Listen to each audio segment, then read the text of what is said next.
네, 강좌 계속 시작하겠습니다. 이사야, 우리 한번 보겠습니다. 이사야는, 어, 크게 한 66장 되어 있는데요.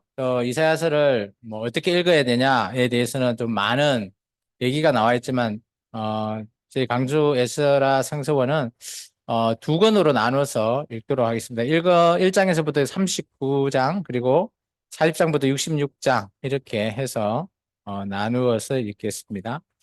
이사야서 1장 1절 같이 한번 보겠습니다. 유다의 왕 우시야와 요담과 아하스와 히스기야 시대에 아모스의 아들 이사야가 유다와 예루살렘에 가나 온 계시라라고 되어 있죠. 이게 실제적으로 이사야 선지자의 활동 시기는 1장부터 39장 안에 보면 우시야부터 히스기야까지입니다. 그리고 40장부터는 바벨론 또 기한전 직전에서부터 어, 포로기 때 부르기 때부터 프로 그 하기 직전에 내용이기 때문에 이제 그 부분은 여기에 포함되어 있지 않고요. 이사야서는 크게 두 가지로 나누겠습니다. 네, 키워드 한번 같이 읽을까요? 심판하시는 하나님, 구원하시는 하나님, 네, 두 가지입니다. 뭐 여러 가지가 있겠지만 1장에서부터 39장은 하나님께서 심판하신다라고 보시면 됩니다. 그래서 이사야서 1장부터 39장에 소명을 받았던 이사야는 그죠?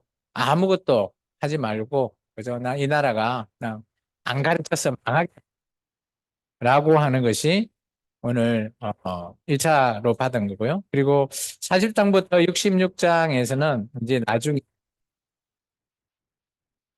예, 마이크가 조금 이상하네요. 어, 구원하신 하나님에 대해서 얘기하고 있습니다. 같이 한번 읽을까요? 스스로 아수르를 불러들여 침탈당할 때 망해 가도록 내버려 두라 하시는 하나님이시다. 두 번째요. 그래서가 바벨론을 멸망시키며 가나안 땅으로 돌아가 하나님의 나라를 다시 시작하자 하시는 하나님이시다. 그게 이제 두 가지로 나눠지죠. 그래서 나중 고레스 때까지 해서 이루어집니다.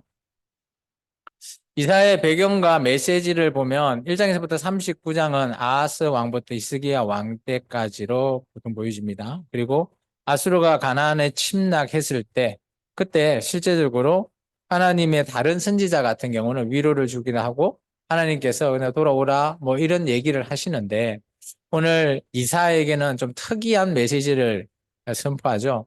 그냥 내버려 둬라는 겁니다. 망해 가도록. 망하지 않으면 이 나라가 새로 시작할 수 없다라는 겁니다. 이것을 우리가 신약 용어로는 유기라고 얘기하죠. 그리고 40장부터 66장은 이때는 이제 좀 전혀 다른 시대죠. 이게 39장과 40장의 시기가 150년입니다. 우리 한번 이사야서 가볼까요? 이사야서 39장 39장 마지막 끝에 8절 히스기야가 이사에게 이르되 당신이 이른바 여호와 말씀이 좋소이다 하고 또 이르되 내 성전에는 평안과 경감이 있으리로다 하고 이사야 선지자의 사역이 끝나요. 그리고 난 이후에 40장 1절 있죠. 같이 읽습니다. 너희 하나님이 이르시되 너희는 위로하라 내 백성을 위로하라. 우리 아까 그 나훔 선지자 나함이라고도 하는데요. 위로한다. 이 위로의 그 사이 간격 있죠. 그게 150년 정도 추정합니다. 그래서 안 쓰신 분은 39장 끝하고 40장 사이 빈 공간에 150년 정도라고 써주시면 좋을 것 같습니다. 그리고 여기 40장부터는 바벨론 포로기 때고요. 그리고 마지막 이제 페르시아의 메데 페르시아의 고레스가 바벨론을 정복하기 직전 정도로 보여집니다. 이게 실제적으로 이제 정복하고 그 이후의 사건은 그 다음 이제 부분으로 포로 기한으로 시작이 되고요. 그때 이제 사이 이게 바빌론 포로로 자유가 없고 억압되어 있는 그 백성들을 이제 포로 귀환이 시작이 되면 이 포로가 해야 되잖아요. 일을 하고 돌아갈 준비를 하고 그런 많은 것들을 준비하기 위해서는 이 백성들이 먼저 깨어나야 되는 거죠.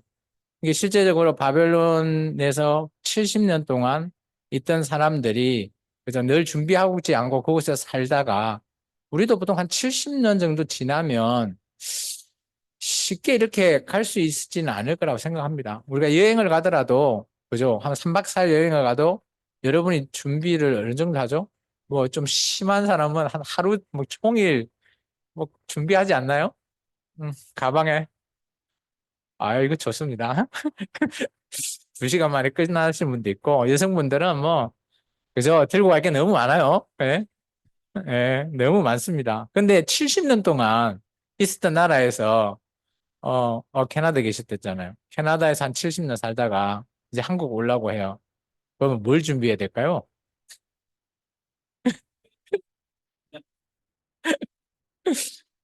아, 준비할 게 없어요? 아, 너무 좋네요.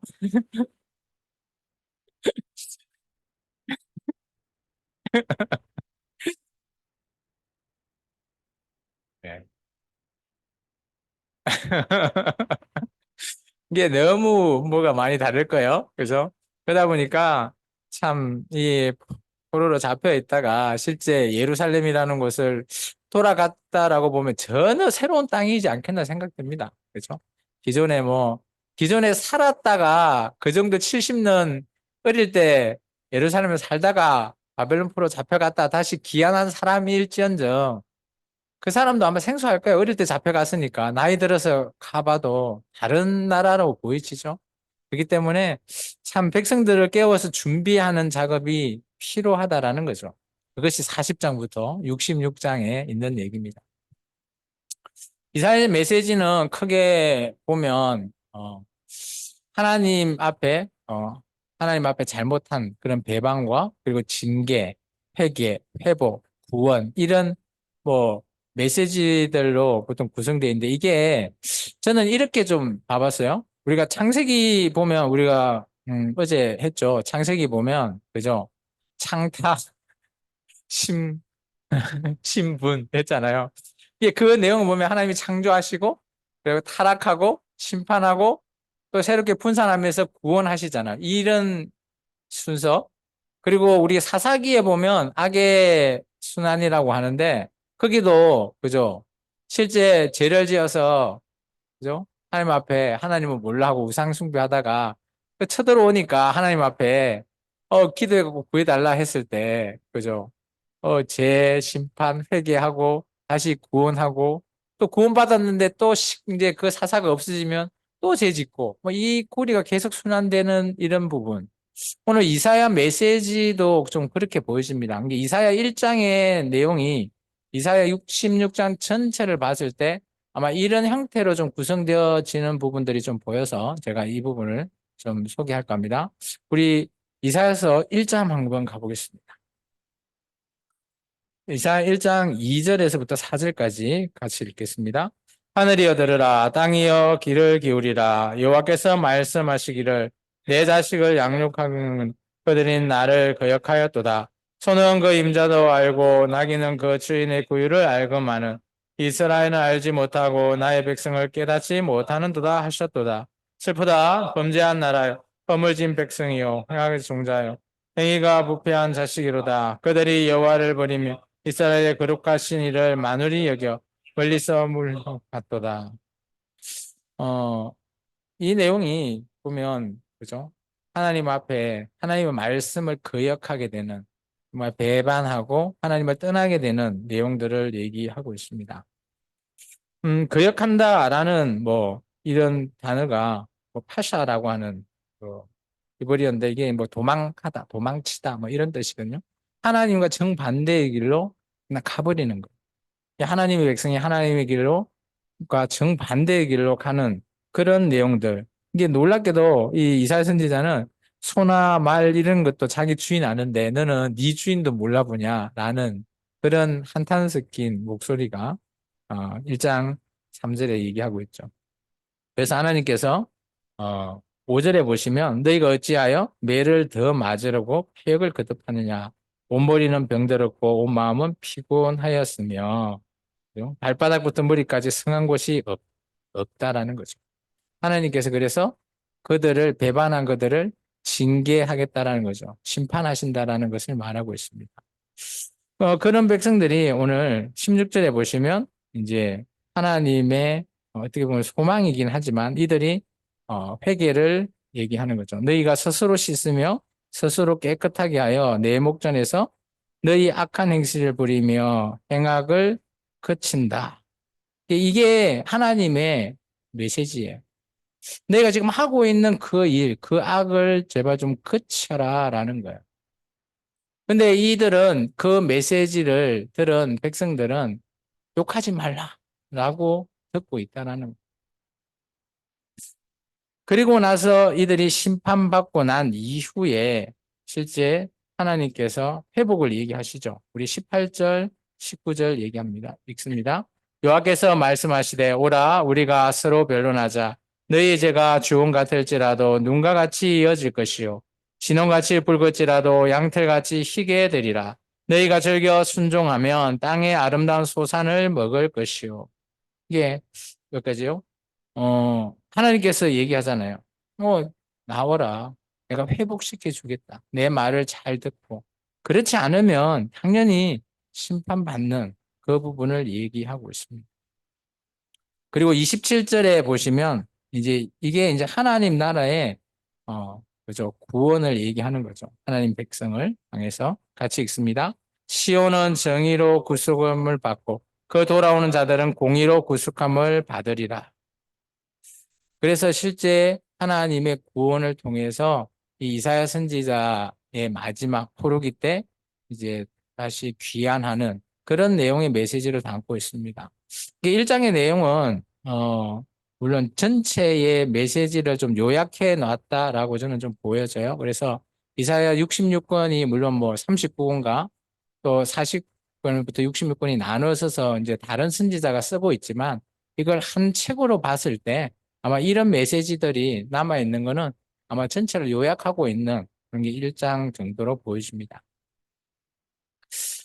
첫 번째 이제 이사야가 사역했던 1장부터 39장의 내용입니다. 1장의 내용은 정말 암담한 예루살렘의 모습을 담고 있죠. 하나님 앞에 죄악으로 가득 차 있는 그런 모습들을 계속해서 담고 있습니다. 뭐 그 대표적인 것을 하나 정도 읽으면 21절 한번 읽겠습니다. 신실하던 성읍이 어찌하여 창기가 되었는고 정의가 거기에 충만하였고 공의가 그 가운데에 거하였더니 이제는 살인자들 뿐이로다. 이게 대표적인 말씀으로 보여져요. 예루살렘 당시에 암담한 어떻게 보면 하나님의 말씀을 전혀 새겨듣지 않는 그런 예루살렘을 얘기하고 있습니다. 그에 반해서 이제 여기 보면 2장은 이제 현실의 1장은 현재의 예루살렘이었다면 2장은 언젠가 일어날 그날의 예루살렘을 얘기하고 있죠. 그날의 예루살렘은 오늘 하나님이 그 꿈꾸는 그날을 지금 말하고 있다라고 보시면 됩니다. 그리고 이제 계속해서 이제 3장은 이런 현실의 심판을 받는 그런 예루살렘을 얘기하면 4장은 반대로 그날에는 우리가 은혜를 입을 예루살렘 이런 메시지로 비교 대조해서 오늘 메시지를 담고 있다라고 보시면 됩니다. 그리고 나서 이제 5장에 보면 이제 하이슬진저가 선포되면서 이걸 포도원의 노래라고 이렇게 쓰여져 있죠. 나라가 멸망할 수밖에 없는 그런 이유를 설명하고 있습니다.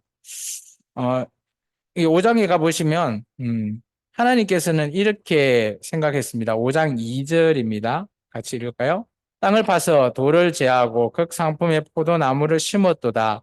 그 중에 망대를 세웠고 또 그 안에 술터를 팠도다.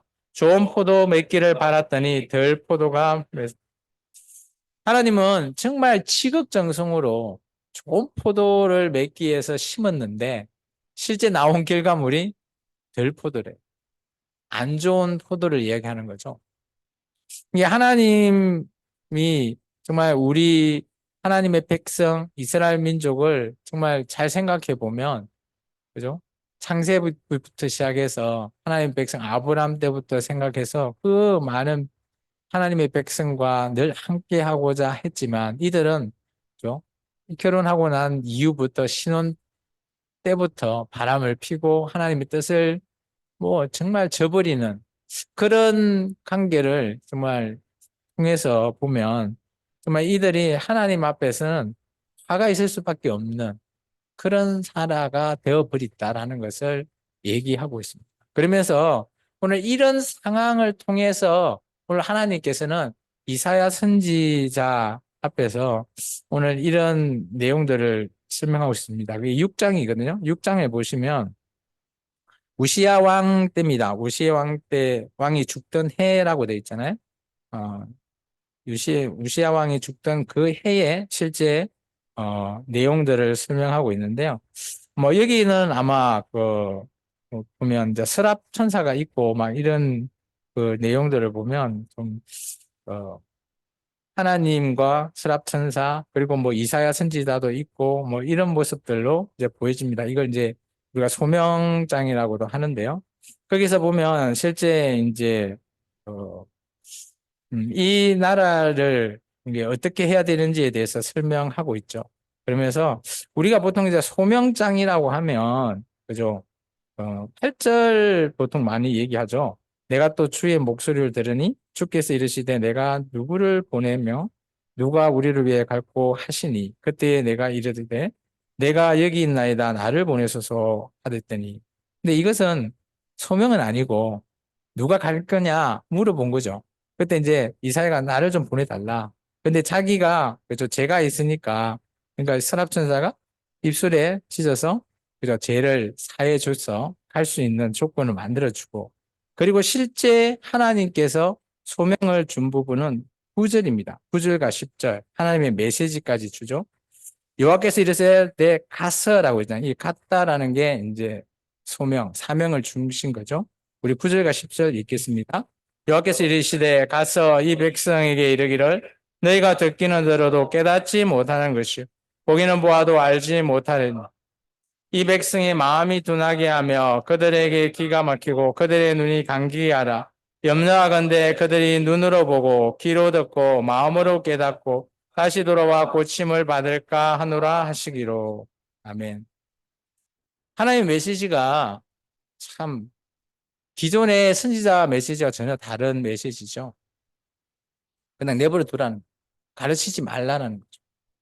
그러면서 그들이 정말 기가 둔하고 그죠? 눈이 하나님을 보지 못해서 그죠? 왜냐하면 제대로 이 말씀을 깨달으면 나한테 와서 다시 고침 받는 그런 자가 있을 거 아니냐. 그런 자 없게 만들어라는 게 하나님의 메시지입니다. 이걸 이사야 선지자가 받아들일까요?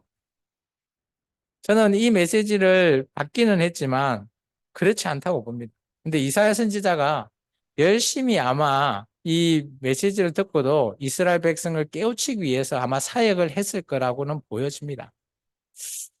그런데 아마 이사야 선지자는 그죠? 그 당시에 왕이 아하스 왕 그 정도 되죠. 그러다 보니까 우시아가 죽고 나서 아마 뭐 아하스 왕이 될 그 정도 이 메시지를 듣고 나서 계속 사역을 하고 나서 아마 이사야 선지자가 이 메시지가 왜 하나님이 나한테 주셨구나라는 것을 좀 깨닫게 되는 때가 있게 되는 사건이 있어요. 그게 뭔가 하면 우리 이사야 7장의 말씀이 있거든요. 이사야 7장의 말씀이 뭐 나오죠? 우리 했거든요. 7장의 말씀 보면 그죠? 북이스라엘과 아람이 남유다를 치는 사건이죠. 아하스 왕 때. 그때 오늘 이사야 선지자가 가서 징조를 얘기하잖아요. 하나님이 도와준다라고 했지만 이 아하스 왕은 어때요? 그 말을 제대로 순종하지 않죠. 그걸 통해서 아마 이 이사야 선지자가 깨달은 것 같습니다. 그러면서 오늘 이사야 선지자가 이런 결단을 한 것 같아요. 16절, 17절입니다. 우리 8장 16절에서 17절입니다. 같이 읽습니다. 너는 증거의 말씀을 싸매며 율법을 내 제자들 가운데 봉함하라. 이제 여호와의 집에 대하여 얼굴을 가리시는 여호와를 나는 기다리며 그를 바라보리라. 자, 이 말이 뭔가 하면 하나님의 이 메시지를 처음에는 전했지만 아하스 왕을 그런 대면하는 모습 이런 걸 통해서 이거 아니구나 깨닫게 되는 거죠. 그런 말미암아 이 이사야서를 쓰기는 쓰는데 그냥 봉해 놓는 겁니다. 언젠가 누군가는 이 메시지를 읽고 깨닫게 되는 그날이 온다라는 것을 말하고 있는 거죠. 그래서 7장과 8장을 통해서 이사야 아하스 왕 때 이사야가 왜 하나님이 나에게 이 사역의 메시지를 전하게 했는지를 깨닫게 되는 거죠. 그리고 나서 이제 그 반대로 그때 왕이 아니라 실제 아까 참된 왕이 온 그날을 9장에서 얘기하고 있죠. 9장 1절에서부터 17절에 우리가 잘 아는 평강의 왕. 우리 6절과 7절 우리가 많이 인용하죠. 그죠? 이는 한 아기가 우리에게 낳고 한 아들을 우리에게 주신 바 되었는데 그의 어깨에는 정사를 메었고 그의 이름은 기묘자라 보사라 전능하신 하나님이라 영존하시는 아버지라 평강에 할 것임이라. 이 묘사되는 대상자가 누구였죠? 예수님이잖아요. 네, 예수님을 이 대상자로 보통 우리가 사용했어요. 그러다 보니까 언젠가는 이 왕이, 그죠? 우리에게 오실 것을 얘기하고 있습니다. 그러면서 이제 계속해서 보면 전체적으로 39장 사이에 현재 이 나라, 그리고 앞으로 일어날 그 나라와 이렇게 비교하는 그런 부분들이 있습니다. 그게 이제 35장까지 이루어지고요. 그리고 36장부터 39장은 아까 단계가서 18장부터 20장 내용이잖아요. 아까 제가 이제 살펴보지 않았던 부분이 언젠가 하면 히스기야가 병들었을 때 부분을 우리가 아까 살펴보지 않았죠? 그 부분 한번 가보겠습니다. 이사야서 39장이죠? 이사야 39장을 보시면 음, 병이 들고 나서 하나님 앞에 기도하고 오늘 이제 낫게 되죠. 38장에 보면. 그리고 39장에 이제 바벨론에서 사자들이 와서 오늘 히스기야 왕을 만나는 장면입니다. 이때만 해도 1절 이때만 해도 그죠? 바벨론 왕이 무르닥 발라다니 히스기야가 병들었다가 나왔담을 듣고 히스기야에게 글과 예물을 보냈다라고 되어 있습니다. 아마 이때는 처음에는 이랬을 겁니다. 아마 이 나라가 하루아침에 18만 5천 명을 죽였다라는 소식을 듣고 군사 동맹을 맺어야 되겠다라고 생각하고 왔을 겁니다. 그런데 오는 와중에 아마 히스기야 왕이 병이 들었다는 소식을 들었을 겁니다. 그리고 이 바벨론의 사신들이 태세를 아마 변경했을 거예요. 그러면 우리가 병문안으로 바꾸자. 라고 해서 오게 되고, 그리고 와서 2절에 보시면 히스기야를 만나가지고 열심히 병문안을 했겠죠. 이때 히스기야가 너무 기분 좋은 나머지 오늘 보면 2절 하반절에 어때요? 무기고 있는 것들, 모든 것들을 다 보여주었다는 거죠. 참 히스기야 왕이 우리가 보면 물론 뭐 잘한 것도 많았지만 못한 것도 당연히 있겠죠. 사람은 장점과 단점이 당연히 있다가 봅니다. 그런데 오늘 이 내용은 우리가 조금 염두를 좀 해둬야 되잖아요. 그죠? 그죠? 아무리 뭐 그렇더라도 우리 모든 것들이 뭐 그런 얘기가 있더라고요. 부부간에도 숨길 건 숨겨라 라는 얘기도 있더라고요. 저는 그렇지는 않는 것 같은데 어쨌든 간에 오늘 이것을 빌미로 해서 오늘 이 나라가 망하게 되는 또 그 시작이 되고 또 오늘 또 그거에 대한 전쟁에 일어난 모든 것들을 이제 시작이 되는 그런 사건인 것 같습니다. 우리 6절부터 39장 6절부터 7절까지 같이 한번 읽어볼까요? 보라, 날이 이르니 내 집에 있는 모든 소유와 내 조상들이 오늘까지 쌓아둔 것이 모두 바벨론으로 옮긴 바 될 것이 없으리라.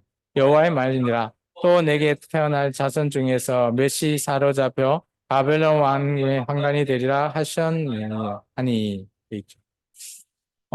바벨론으로 모든 것들이 다 옮겨질 것이다. 그리고 두 번째, 또 바벨론의 네 후예 중에 누군가는 환관이 될 거다라는 거죠. 여기 대표적인 인물을 김명재 목사님은 느헤미야라고 좀 보시더라고요. 물론 뭐 저도 그것에 공감을 합니다. 그렇죠? 여러 가지 뭐 정황을 봐도 술 맡은 간원장 이게 보통 이 황관이라는 사람이 보통 우리나라 같은 4시 정도 되죠. 그리고 저는 또 다른 인물 한 명을 또 좀 의심은 해봅니다. 다니엘이라고. 예. 다니엘도 보면 다니엘서를 물론 뭐 그 앞부분 전부분은 조서로 다 이루어졌고 후부분은 개인적인 그런 뭐 내용이 나오긴 하지만 등장하지 않는 게 있어요. 뭔가 하면 물론 포로로 잡혀가긴 했지만 어린 나이에 갔잖아요. 근데 가서 정말 나이가 들었을까지 그 일평생을 살았는데 얘기하고 있지 않는 게 있습니다. 가족이 전혀 등장하지 않아요. 그런 거 보면 아마 어릴 때 가서 뭐 내시가 됐거나 그리고 또 중요한 거는 이게 바벨론 때부터 시작해서 페르시아 때까지 계속해서 고위층에 뭐 그 정도의 직위를 받을 수 있는 그 정도의 영향력을 가진다라는 것은 좀 생각해 보면 그죠? 충분히 뭐 그 정도 한강 뭐 이런 부분도 좀 염두해도 되겠다라는 생각이 좀 들긴 하더라고요. 그건 제 내피스입니다. 어쨌든 간에 이런 환관이 된다라는 것도 얘기하고 있고요. 그리고 이제 이때 이 얘기를 들었던 히스기야의 반응을 이제 좀 살펴봅니다. 8절에 이사야서 39장 8절은 이렇게 되어 있죠. 같이 읽습니다.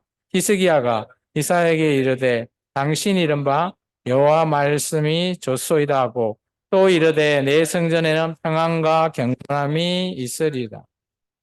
아멘. 그리고 우리 아까 이 보지 않았던 역대하서 똑같은 장면 있잖아요. 20장에 가보실까요? 20장 19절 한번 가보십시오. 열왕기하서 20장 19절. 역대하서는 조금 이따 볼게요. 열왕기하서 19장에는 이렇게 표현되어 있습니다. 찾았으면 읽을까요? 히스기야가 이사에게 이르되 당신이 전한 바 열왕기하서 20장입니다. 당신이 전한 바 여호와의 말씀이 선하리이다 하고 또 이르되 만일 내가 사는 날에 태평과 진실이 있을진데 어찌 선하지 아니하리요 하니라. 조금 뉘앙스가 다르죠. 그죠? 앞에 이제 열왕기하서 같은 경우는 뭐 어쨌든 간에 하나님의 말씀이니까 선합니다. 뭐 근데 내가 사는 날 동안 어찌 선하지 않겠습니까? 라는 표현으로 했고요.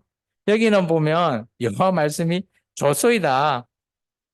이게 좀 저는 이렇게 봐요. 아까 제가 이제 열왕기 같은 경우는 왕의 입장에서 쓰여졌다고 보고 이사야 입장에서는 선지자 입장에서 기록되었다라고 좀 보여지는데 아마 이 그 실제 이제 열왕기 하서는 그냥 아유 뭐 하나님 말씀이니까 뭐 어쩔 수 없지 안 좋게 얘기해도 아멘하고 받아들여야지 이렇게 열왕기 하서로 저는 읽을 때 그렇게 생각했거든요. 그런데 오늘 이사야서 말씀을 보면 그죠? 하나님 말씀 뭐 어쩔 수 없죠 하면서 그런데 어때요? 내 때는 뭐 평안하고 견고하니까 뭐 뭐 괜찮지 않나요? 뭐 하면서 좀 그런 뉘앙스들이 좀 보이더라고요. 그러면서 아마 이 다음에 그, 그 구절이 있었다면 그 요나가 같이 이사야 할 말 없음 뭐 이 정도 뭐 보여지는 것 같아요. 뭐 아니 이런 거 보면 히스기야 왕의 단점이 또 좀 보이는 그런 부분들도 좀 있고요. 계속해서 이제 우리 40장 다시 이사야서 돌아가겠습니다. 40장부터 보면 이제 고레스라고 하는 어, 등장하는 인물이 이제 나옵니다. 이제 페르시아의 초대왕의 고레스의 등장이 있고요. 그에 의해서 바벨론이 멸망하게 될 거라는 것을 얘기하고 되고요. 그리고 또 48장부터는 이제 새롭게 이제 중건될 예루살렘 뭐 그런 부분들을 그리고 정말 중요한 것은 우상 숭배하는 거 하지 말라. 그리고 참된 금식에 대한 내용들도 있고요. 여기 보면 그 우리가 잘 아는 이제 그 이사야서 53장에 예수님의 그 고난 그런 부분들도 다 포함이 되어 있습니다. 그리고 이제 61장부터 60절에 보면 새하늘과 새 땅 뭐 이런 부분까지 보이고요. 이사야 선지자의 사역을 이제 물론 뭐 1장부터 39장까지 보면 다시 정리해 보면 이렇습니다. 그게 우시아서부터 히스기야 시대고요. 그리고 이사야의 소명, 뭐, 그리고, 메시아가 온다라는 내용. 그리고 열방에 대한 예언, 그리고 하나님의 심판, 그리고 회복, 그리고 에돔, 멸망, 히스기야, 뭐, 공과, 그리고 40장 이후에 포로 이후의 일을 이렇게 기록되어 있다라는 겁니다. 키워드로 상으로 봤을 때, 이게 메시아의 사역, 이게 40장 이후에 메시아의 사역에 관한 그런 내용들도 많이 좀 나오죠. 이제 그런 부분들을 봤을 때, 구원하시는 하나님에 대한 이제 키워드 이사야 내에 키워드 위주로 좀 뽑아보면 저는 한 5가지 정도로 이사야서를 한번 뽑아봤거든요. 첫 번째, 구원하시는 하나님에 대한 내용입니다. 우리 49장 15절에서 16절 한번 같이 읽을까요?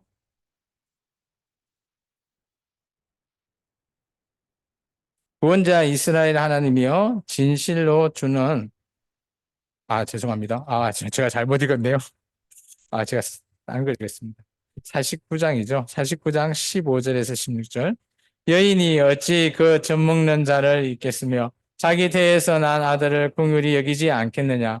그들은 혹시 있을지라도 나는 너를 잊지 아니할 것이라. 내가 너를 내 손바닥에 새겼고 너의 성벽이 항상 내 앞에 있나니. 오늘 보면 하나님께서 그죠? 손바닥에 새겼던 그 정도의 오늘 구원을 얘기하시는 그런 하나님입니다. 그리고 이런 하나님께서 정말 메시아를 통해서 오늘 함께 하시는 내용들을 얘기하고 있죠. 53절은 우리가 잘 아는 내용입니다. 그런 메시아가 이 땅에 왔을 때 고난당하는 내용들을 얘기하고 있습니다. 이사야서 53장 같은 경우는 실제 그 유대교인가요? 유대교에서는 가르치지 않거나 넘어간다고 해요. 그들이 이 메시지를 읽으면, 그죠? 예수님을, 그죠? 부인할 수가 없는 거죠. 그래서 이게 뭐냐고 물어보면 그냥 넘어간다고 합니다. 뭐, 영상을 보고 뭐, 저는 유대인이 아니, 유대교가 아니어서 잘 모르겠는데, 한번 보니까 그 말이 참인지는 제가 아직 검증을 못했지만, 지금 유대교에서는 이사야서 53장은 가르치지 않는다라고 제가 들었습니다.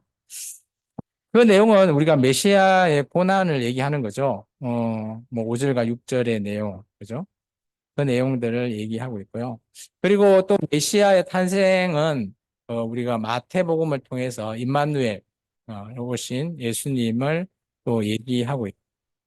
그리고 이 이사야서는 그래도 남아있는 자에 대한 설명들을 또 많이 하고 있습니다.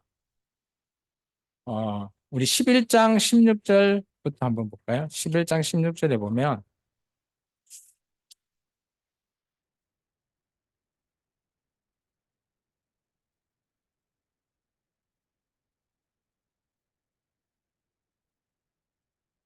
네, 같이 한번 읽을까요? 그의 남아있는 백성 곧 아수르에서 남은 자를 위하여 큰 길이 있게 하시되 애굽 땅에서 나오던 날과 같게 하시리라. 어, 이게 실제적으로 오늘 아수르에서 남은 자들은 나중에 그 출애굽할 때처럼 갖게 해둘겠다라고 하는 그런 남은 자의 표현들이 있어요. 그래서 이 이사야 선지자 이후부터 등장하는 모든 선지자 중에 남아 있는 자, 남은 자라고 하는 표현들이 계속 나와요. 그리고 바벨론 포로 때 이후부터도 남아 있다, 남은 자, 뭐 이런 표현들이 계속해서 나옵니다. 그런 부분이 이사야서부터 등장하게 되고요. 그리고 로마서 11장 5장이나 로마서 9장 27절도 이런 남은 자에 대한 표현을 하고 있고요. 그리고 이사야에서 말하는 하나님의 나라의 표현은 이사야서 32장의 표현이 되어 있습니다. 제가 읽어드릴게요. 이사야 32장 1절에서 2절의 말씀입니다. 보라, 장차 한 왕이 공의로 통치할 것이요 방백들이 정의로 다스릴 것이며 또 그 사람은 강풍을 피하는 곳 폭우를 가릴 것 같은 것이며 마른 땅에 냇물 같을 것이며 곤비한 땅에 큰 바위 그늘 같을 것이다.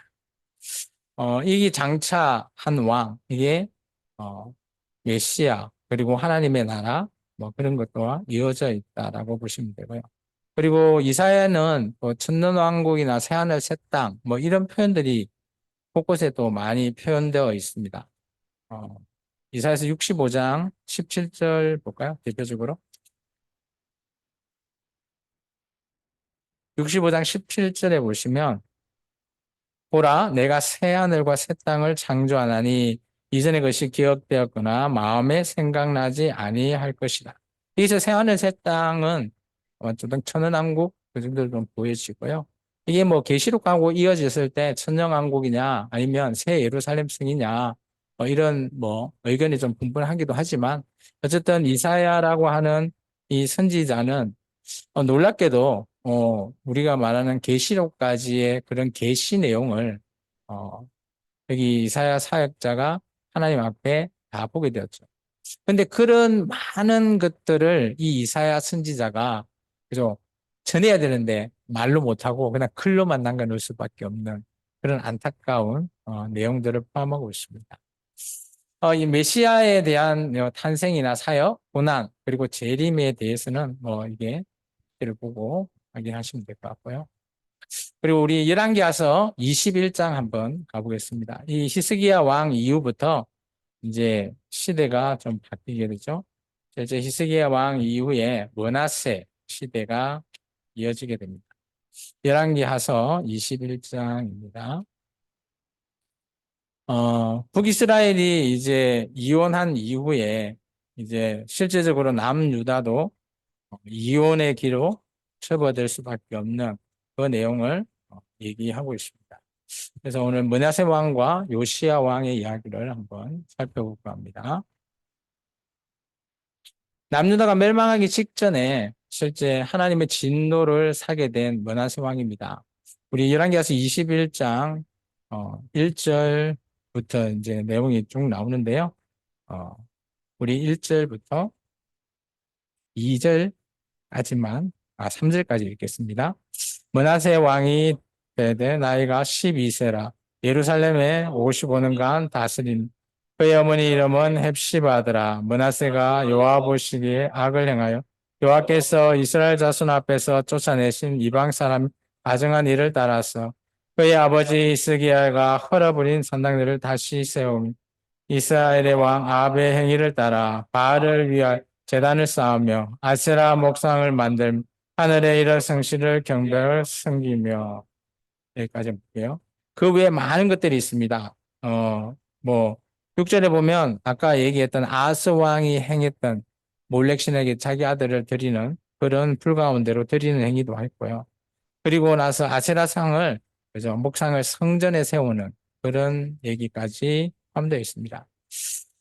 우리가 역대하서 33장에 보면 이런 남유다의 멸망의 원인이 된 이 므낫세가 회개기도 했다라고 하는 그런 표현들이 있습니다. 참 이런 부분들이 좀 난처하긴 합니다. 우리 한번 찾아볼까요? 역대하 33장입니다. 이게 회개기도인지 뭔지는 알 수 없지만 어쨌든 간에 이 므낫세가 참 뭐 천국 갔니 많이 뭐 이런 논쟁들도 있긴 한데 우리 같이 한번 읽어보겠습니다. 33장 1절에서 13절입니다. 여호와께서 므낫세와 그의 백성에게 이르셨으나 그들이 듣지 아니하므로 여호와께서 아수르 왕의 군대 지휘관들을 하시니 그들이 므낫세를 사로잡고 탓으로 결박하여 바벨론으로 끌고 간지라. 그가 환난을 당하여 그의 하나님 여호와께 간구하고 그의 조상들이 하나님 앞에 크게 겸손하여 기도하였으므로 하나님이 그의 기도를 받으시다. 그가 예루살렘에 돌아와서 다시 왕위에 앉게 하시며 므낫세가 그제서야 여호와께서 하나님이신 줄 알았더라. 아멘. 우리가 열왕기 하서를 통해서 보면 므낫세는 그냥 악한 왕입니다. 그리고 55년간 다스리고 정말 하면 안 되는 성전의 아세라 목상뿐만 아니라 우상 숭배를 자행하기 시작했던 왕이죠. 물론 뭐 이 므낫세 왕은 1절에 보시면 이제 12살 때 열왕기하서 21장 1절에 보면 12살 때 왕이 되죠. 그러면 실제적으로 히스기야가 정말 15년간 생명 연장을 받게 된 그때에 실제 태어난 왕입니다.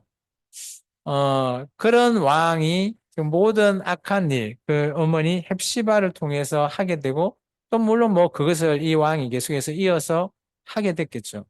근데 이런 문화세도 역대 하서에 보면, 어, 회개 기도하고 하나님을 알게 되었다? 참 좀 아이러니하게 표현이 되어 있죠. 자, 저는 이제 이거는 뭐 여러분이 그러면 어떻게 우리가 이걸 해석해야 하나라고 보면 뭐 이게 그 성경이고 물론 옛 경우는 조금 더 좋게 이 문하세 왕을 또 포장해 놓은 뭐 그런 부분도 없지 않아 있기는 합니다. 근데 뭐 왕으로서 어 물론 이게 마지막 때라고 한다면 충분히 뭐 왕이니까 하나님을 제대로 받아들이고 회개기도 하고 하나님 앞에 믿음으로 이렇게 나아갔다라고 뭐볼 수밖에 없죠. 이거를 봤을 때. 그런데 실제 이제 열왕기 하서에는 그런 내용들이 전혀 없습니다. 그러니까 이런 부분들에 조금 그런 부분들이 있다라는 사실을 좀 알고 계시고 근데 뭐 이거는 저는 개인적인 그런 인간적인 부분으로는 하나님 앞에 우리가 언제든지 내가 물론 왕의 지위보다는 인간적인 측면에서 역대 하서를 좀 보는 것이 좋지 않나. 그리고 실제 왕으로서의 기록은 실제 열왕기 하서에 기록되어 있는 내용이 옳지 않나라고 생각되십니다. 그리고 실제적으로 이 므낫세 왕을 통해서 7절에 보시면 그죠? 하면 안 될 일을 하게 되죠. 근데 물론 이게 초창기에 해서 나중에 그죠? 이것을 회개하고 하나님 앞에 갔다라고 해도 뭐 우리는 알 수 없습니다. 성경이 이렇게 표현이 되어 있으니까 그렇게 해석할 수도 있죠. 근데 이제 이런 부분들은 좀 더 올바른 해석을 좀 더 찾았으면 좋겠습니다. 7장에 보면 자기가 만든 아로색인 아세라 목선을 성전에 세웠다라는 이것을 이제 멸망에 가정한 것이라는 표현을 하고 있죠. 이제 이거를 통해서 이제 하나님께서 진노하시고 성경에서는 이 므낫세의 이 행위를 통해서 이 남유다가 멸망의 원인이 된다라고 말씀하고 있습니다. 근데 이런 왕 밑에 그죠 손자죠 요시야라고 하는 어, 손자가 태어나죠. 근데 이 요시야라고 하는 왕은 참 놀랍습니다. 이게 이런 악한 왕 밑에 이런 사람이 태어난다?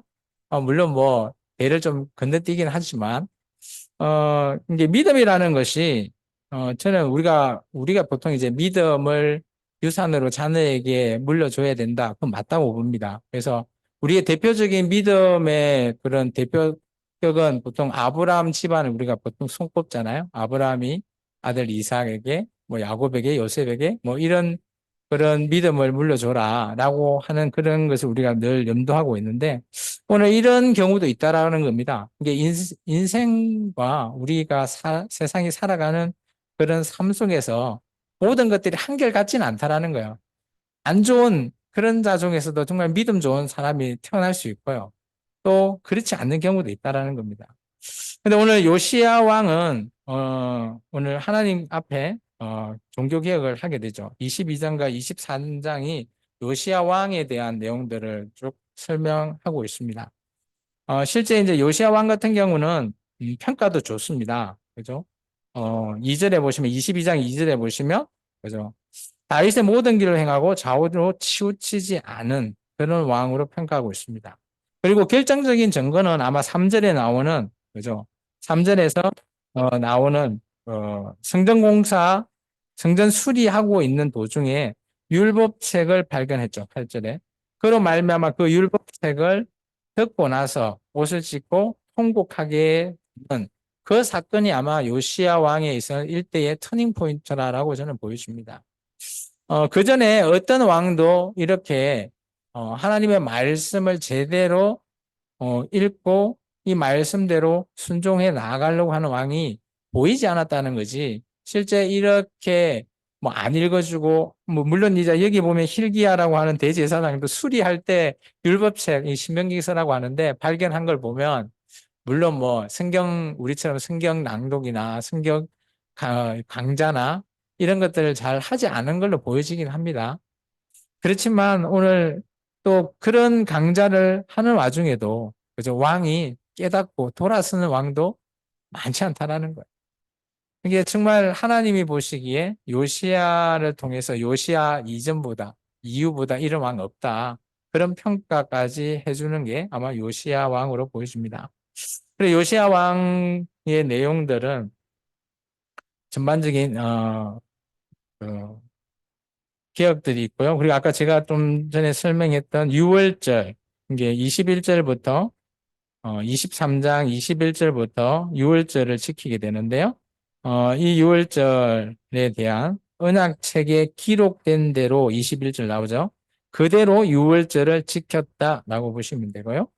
그리고 오늘 24절 끝에 보면 모든 것들을 기억을 할 때 율법의 말씀대로 이루려 한다라에 줄을 끊으시면 좋겠죠. 이게 요시야 왕의 종교개혁은 자기의 생각과 뜻이 아니라 하나님의 말씀에 있는 대로 시작하고 시행했다라고 보시면 됩니다. 그래서 하나님께서 25절에 보면 요시야 전에도 없고 후에도 없다라고 이 요시야 왕을 평가하고 있죠. 그러면서 26장은 26절은 거꾸로 그런 요시야 위에 정말 머나세 때문에 하나님은 그죠? 결코 이 남유다의 멸망을 변개하지 않았다라는 거예요. 계속 진행하고 되었다라는 것을 얘기하고 있습니다. 참 이런 성경을 읽다 보면 아이러니합니다. 누구 때문에 누구가 잘해도 바뀌지 않는 또 누가 뭐 한 가지 잘못한 것 때문에 멸망할 수밖에 없는 이런 모습을 우리가 성경을 통해서 보다 보면 우리의 삶 가운데서도 우리의 선택 하나하나가 얼마나 소중하고 우리가 가는 길이 얼마나 중요한지를 좀 보게 되는 거죠. 정말 우리가 늘 뭐 신앙생활을 하고 있지만 정말 우리가 지금 하고 있는 이 길이 정말 올바른 길인지 아닌지 이런 선택 하나하나가 정말 우리에게도 중요하지만 하나님에게 정말 중요한 것 같습니다. 제가 보기에. 하나님이 우리의 선택 하나하나를 눈여겨보신다는 그로 말미암아 내가 물론 여기는 왕의 선택을 보시겠지만 한 명 한 명의 그 선택으로 말미암아 하나님의 진노를 돌이키실 경우도 있고요. 그렇지 않은 경우도 있다라는 겁니다. 그리고 요시야 왕 이후에 이제 23장 대단기 가서 23장 끝에 우리 안 적어 놓으신 분은 좀 적어 놓으시면 좋겠습니다. 선지자들을 이제 보내죠. 스바나, 하박국, 예레미야, 뭐 에스겔, 뭐 오바다까지 좀 적어 놓으시면 좋을 것 같습니다. 그 멸망에 가증한 것, 열왕기하서 21장 7절에 대해서 잠깐 설명드릴게요. 이 머나세 왕이 하나님 성전 안에 이렇게 아세라 목상을 우상의 제단을 세우게 된 이 표현을 얘기하고 있습니다. 우리 27장 7절의 내용을 읽었죠. 그리고 이것을 이제 다니엘서는 이렇게 얘기하고 있습니다. 다니엘 때 이 성전에 그죠 이방 나라의 안티오코스 사사 에피파네스가 그죠 3년 반 동안 제우스가 좋아하는 돼지피를 뿌리면서 이 성전을 짓밟는 사건이 있었습니다. 다니엘서 11장 31절 앞에 화면 같이 보시면서 읽겠습니다. 군대는 그의 편에 서서 성소 견고한 곳을 더럽히며 매일 드리는 제사를 폐하며 멸망하게 하는 가증한 것을 세울 것이며 이제 다니엘서는 멸망하게 하는 가증한 것 해서 멸망에 가증한 것이라는 그런 표현을 쓰게 됐죠. 그리고 이제 예수님 때에 뭐 AD 한 70년 정도 때라고 합니다. 열심당원 열심당해서 시카리 뭐 이런 표현을 쓰죠. 이 AD 70년이면 로마에서 그 예루살렘 성전이 멸망할 때거든요. 그때 마태복음 24장에 이런 표현이 있습니다. 같이 한번 읽어볼까요?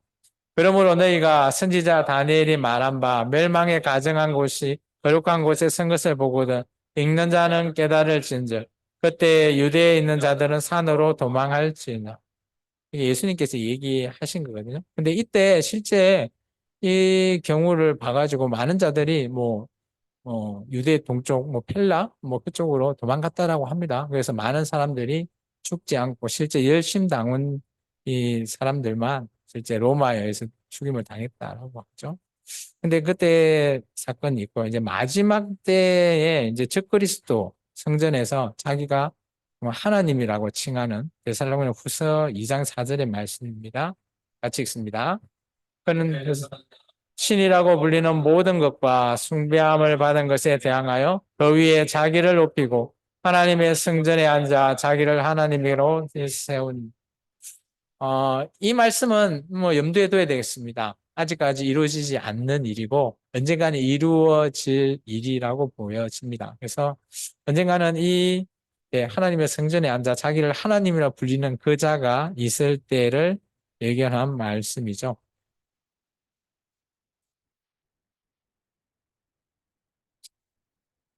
잠깐 우리가 이거 한번 영상을 보고 마치면 좋겠습니다.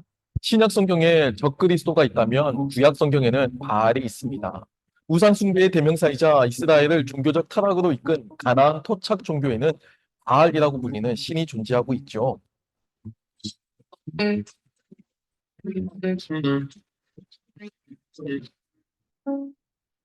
예, 바알과 아세라에 대해서 팔레스타인 지방 언어로서 주인 또는 왕이라고 하는 의미가 있고 또 폭풍의 신이자 풍요의 신으로서 숭배가 되었습니다. 폭풍과 풍요가 비록 그 개념은 다르긴 하지만 팔레스타인 지역에서 농사를 짓기 위해 물이 절대적으로 중요하다는 점에서 볼 때 이 바알이 상징하는 폭풍의 신은 곧 풍요의 신 개념과도 연결됩니다. 한마디로 비를 관장하는 신이기 때문에 물질적인 번영도 약속하는 셈이죠. 구약 성경에서 바알과 아세라는 우상 숭배 종합 세트로 함께 등장하는데요. 바알의 아버지는 최고 신 개념인 엘이고 어머니는 바다의 신으로 여겨지는 아세라입니다. 먼저 바알의 아버지인 엘을 먼저 살펴보겠는데요. 엘이라는 개념은 유일신을 표현할 때 고대 근동 지역에서 통용되던 고유 명사로서 오늘날로 치면 신으로 직역할 수 있을 것 같습니다. 유일신이나 아니면 신 중에서도 최고의 신이라고 하는 의미를 가진 신 개념이고요.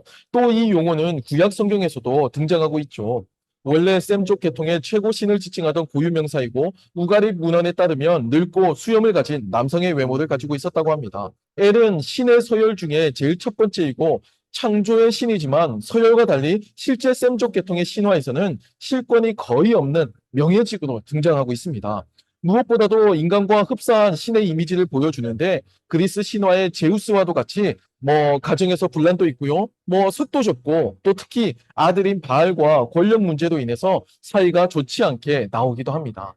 가나안 지역 셈족 계통의 신화에 등장하는 고유명사 엘이 이스라엘에서 그 용어만 차용되어 나타나는데 이스라엘이라고 하는 용어라든지 아니면 엘샤다이, 엘로힘 등과 같은 단어가 대표적이죠. 여기서 한 가지 오해하시면 안 되는 것은 히브리 민족은 엘이라고 하는 가나안의 최고 신 이름을 차용하기는 했지만 용어만 빌렸다는 겁니다.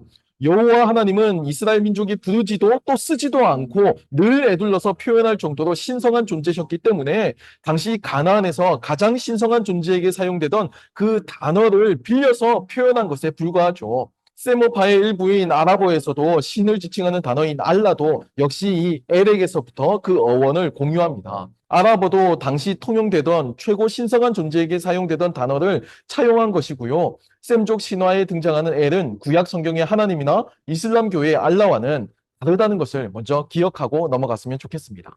한편 아세라는 우가립 문헌에서 신들의 여왕으로 나오긴 하지만 실제로는 굉장히 다양하게 이해가 되는 신입니다.